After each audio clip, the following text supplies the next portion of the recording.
Opposition's view on this latest ruling. In response to the Attorney General's statement about the opposition being hypocritical in the Section 34 controversy, PNM Public Relations Officer Faris Al-Rawi had this to say. Let me make this abundantly clear for the umpteenth time. The opposition, the PNM, strictly and completely condemns the Attorney General and the government of Trinidad and Tobago, the cabinet of Trinidad and Tobago, for a surreptitious, deceitful proclamation. He says opposition does not seek to contradict the fact that it did support Section 34 when it was introduced into Act 20 in 2012, which is the original bill that brought Section 34 into the law. Mr. Al-Rawi added that the opposition sought to distance itself from the early proclamation by the government. Plucking out Section 34, putting it into effect, creating a right for people to allege that they have a right to exercise, to have themselves discharged from a process. That was done by the government of Trinidad and Tobago.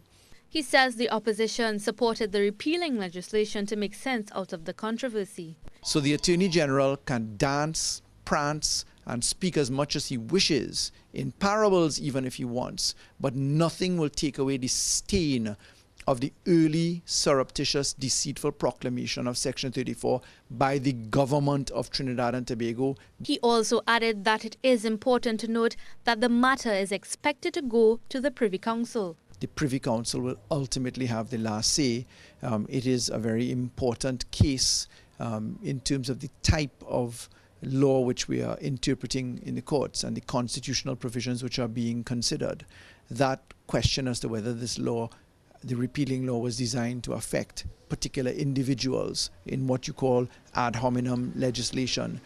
Mahalia Joseph, C News. And joining us via Skype from Tobago is Attorney at Law Martin George. He's also a board member at the Police Service Commission. Good evening, Mr. George. Hi, good evening. Thanks so much for joining us. Now, could you explain further what this ruling means for Mr. Galbaran Singh and Mr. Ferguson?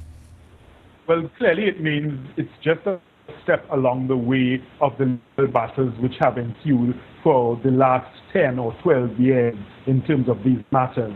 Now, while it is certainly a landmark decision, as the Attorney General has said, it's clearly not going to be the final word on it. We would have to have the Privy Council ruling on it, because clearly the Court of Appeal has already given leave for the appellants to be able to go to the Privy Council. So it is going to go all the way in that regard. What is interesting, though, and I think something that the appellants must consider going forward, is that in the judgment, the judges of the Court of Appeal were very clear to point out that there was no affidavit from any other parliamentarian nor any other government minister which contradicted the affidavit of the Attorney General. So in other words, what they said is that the Attorney General presented an affidavit which was not uncontroverted, and furthermore, he was not cross-examined on his affidavit. So in other words, it meant essentially that the appellants accepted whatever was in that affidavit.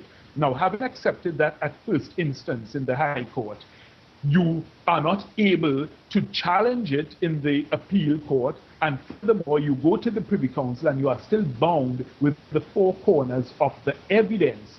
So between the affidavit evidence of the Attorney General and what you see in the Hansard reports, which went into evidence by consent, the factual matrix is not going to change. And that, I think, is one of the most important considerations that the appellants will have to look at, because going forward, they have tried to rely on newspaper reports and other inferential elements of evidence to support their allegation that this was something done because of public pressure, the DPP had no business in it, and that it was done specifically to defeat these appellants from exercising their right under Section 34 legislation. Mr. But George, what the court said is that the affidavit evidence and the Hansard evidence was unopposed, and that evidence stands.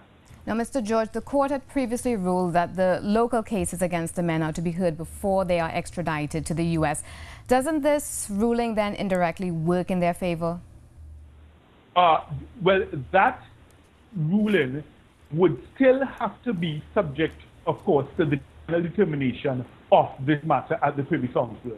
So the Court of Appeal, I think, has already granted stays pending the Privy Council appeal. Now, if we could move on to another matter, that of soldiers being given the powers to arrest. What are your views on that?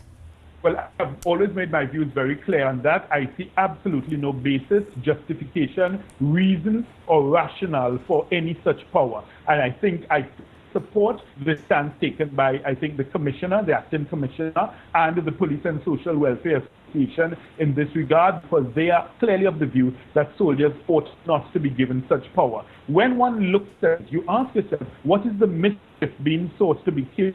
Is it that we do not have enough police officers out there with powers of arrest? If we are not even detecting and finding the criminals, then the question of arrest is irrelevant.